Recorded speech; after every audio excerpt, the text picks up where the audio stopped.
Saya itu sering ngaji lewat YouTube panjenengan Gus. Insya Allah ilmu saya tambah walaupun tidak banyak. Yang saya tanyakan, nopo ilmu kula niki barokah?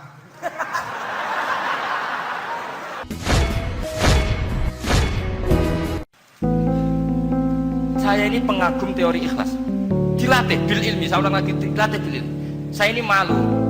Malunya tadi, saya mengatakan 1 tambah 1 2 itu meskipun tidak ada yang memberi hadiah, tetap saya katakan 2. Saya mengatakan air itu dingin, tidak ada yang ngasih hadiah, saya akan bilang kalau air itu dingin, kalau api itu panas. Untuk hakikat-hakikat seperti itu saja saya jujur tanpa ingin imbalan.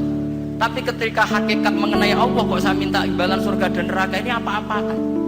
Kira-kira gitulah, Rois Suryah macam apa gitu.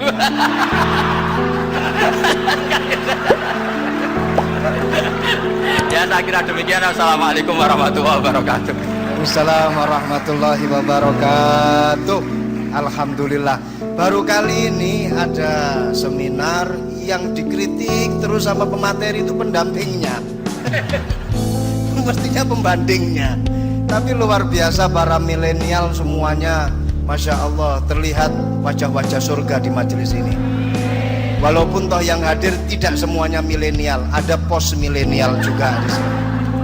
Ada yang Gus dan juga ada yang Kiai. Kalau Gus biasanya kan masih bisa tolah-toleh, kalau Kiai harus fokus. Tapi yang paling fleksibel di PWNU Jawa Timur, yang paling enak itu adalah beliau, Kiai Haji Agus Ali Mazhuri. Enaknya pripun? Dadi Kiai yo iso, dadi Gus ya, ya iso. Itu posisinya paling enak di antara pengurus-pengurus yang lain. Tepuk tangan untuk beliau, enggak apa-apa. Langsung saya buka pertanyaan. Yang ditanya 2 orang, jangan pendampingnya. Yang ditanya 2 orang. Kalau enggak Gus Baha, Gus Kausar. Saya hitung sampai 10, nggak ada pertanyaan, kita tutup dengan doa. 1, 10. Ada yang 2 mawon, nggih? Pertanyaannya 2. 1, monggo. Yang perempuan, saya ingin yang perempuan, monggo. Sudah 2, silakan.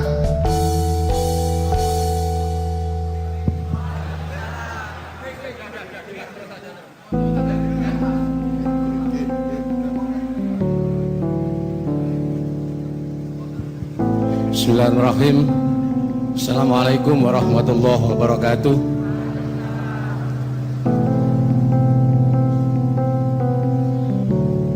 Yang saya ingin tanyakan kepada Gus Baha, saya itu sering ngaji lewat YouTube panjenengan Gus.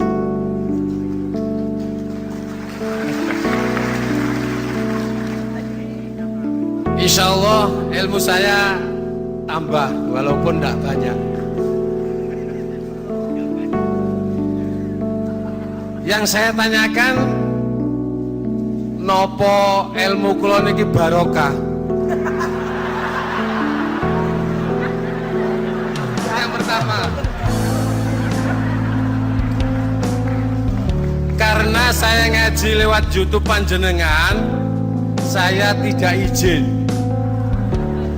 Untuk itu hari ini saya izin panjenengan, mudah-mudahan ilmu ingkang saya dapat dari panjenengan itu saged barokah niku Gus. Terima kasih. Wassalamualaikum warahmatullahi wabarakatuh. Waalaikumsalam warahmatullahi wabarakatuh. Langsung mohon Gus nggih, yang satunya dulu. Ya Pak Cid. Oh gitu. Monggo Gus. Itu tetap barokah dan kebaikan itu mah nggak perlu minta izin. Kalau kebaikan kita izin jadi repot. Jadi kalau dalam kitab fikih disebut iktifaan bil izni syar'i, karena syara akan selalu memberi izin sama kebaikan. Itu udah hanya masalah YouTube sampean. Tadi melihat wajah Gus Ali ibadah, pamit dulu. Nanti kalau ada orang alim lewat mau lihat juga pamit dulu. Lama-lama mau baca sholawat, ya Rasulullah pamit dulu mau baca sholawat. Jadi semua kebaikan itu cukup iktifaan bil izni syar'i. Ya jelas ini ya.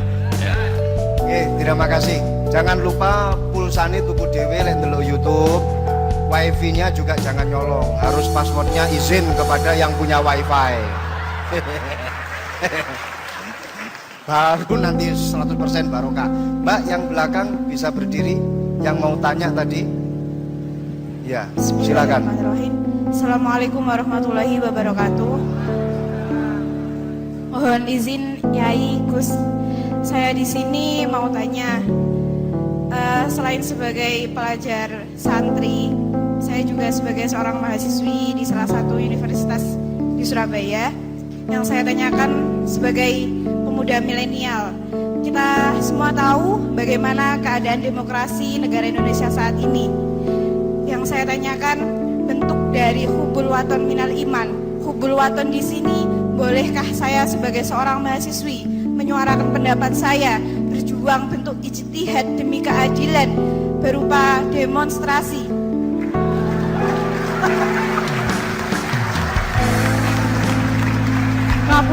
Ngapunten, yang saya tanyakan di sini, bagaimana menurut Gus? Apakah saya melakukan demonstrasi ini sudah baik atau sangat baik atau mungkin perlu dikaji kembali? Terima kasih. Wassalamualaikum warahmatullahi wabarakatuh. Hubungan antara demonstrasi dan hubbul wadon minal iman. Hah? Oh ya, hubbul wadon minal iman. Monggo Gus.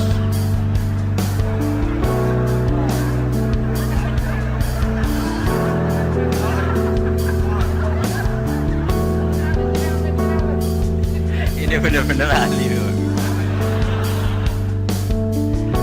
Begini kan, demonstrasi itu kan makna pokoknya itu kan apa?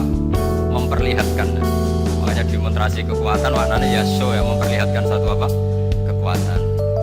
Sehingga kalau dalam Islam itu ya fleksibel, asal itu tidak merugikan orang lain, tidak anarkis, tidak madarat bagi kelompok lain tentu boleh.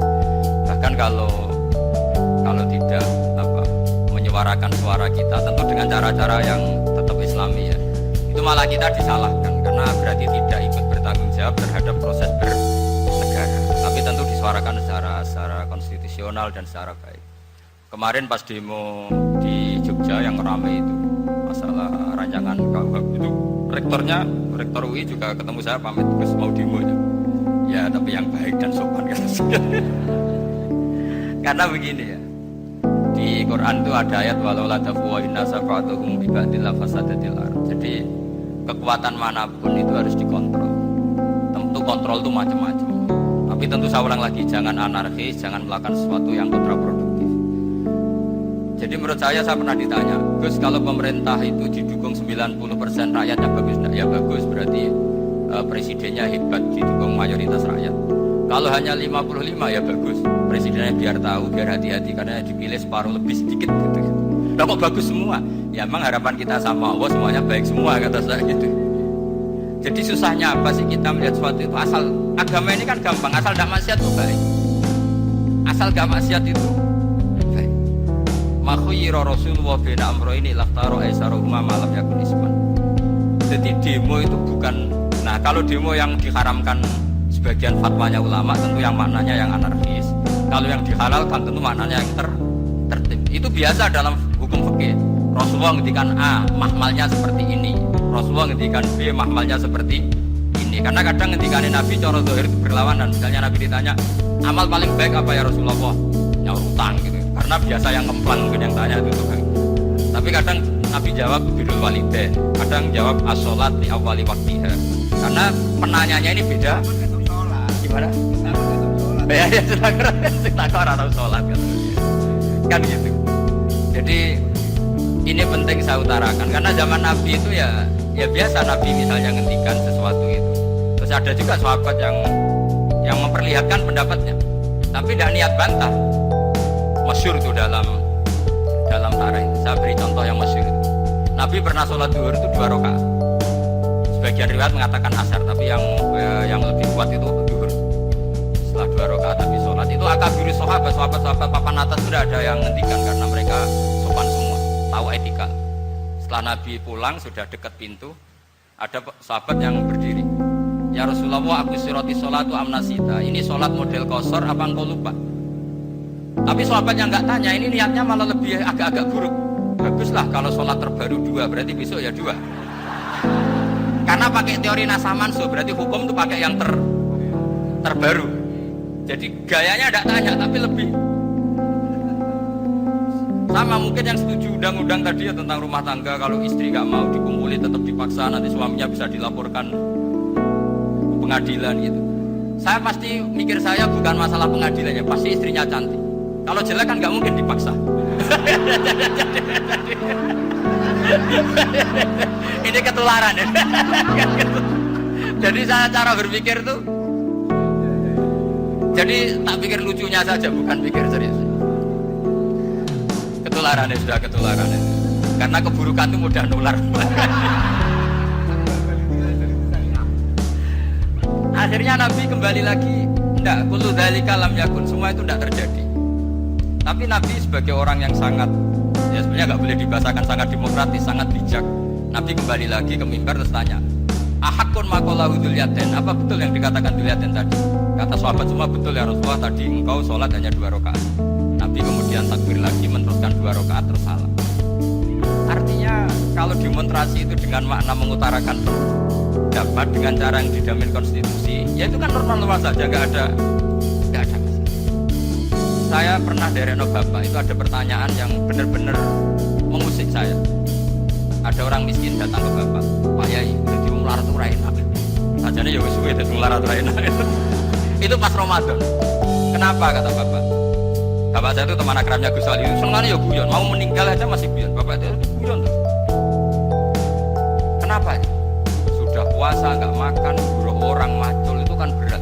Mau istirahat nggak boleh karena buruh orang. Enak jadi wong sugih, puasa diam di rumah gini-gini. Terus kata bapak saya, enak mau melarat. Jadi wong sugih nak puasa berat. Kok sakit ya? Besok mangan pecel, awan rawon, enggak sore sidik sate. Jadi yang harus ditinggalkan itu banyak. Nak sampean kan biasa meninggalkan itu semua.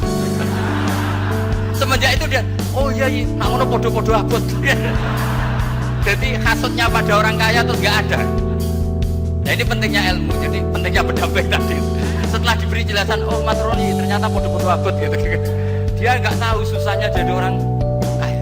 Ya sama seperti tadi, ya isa puasa, kerja gini-gini, bojo sitok elek, terus jadi yang bojone 4 cantik semua abot aku. Karena harus tinggalkan 4 yang cantik tadi, yang bisa menghidupkan tadi. Itu kan juga demonstrasi, artinya mengutarakan apa yang, jadi itu saya pikir seperti itu. Ya ini, pokoknya gitu aja. Assalamualaikum warahmatullahi wabarakatuh.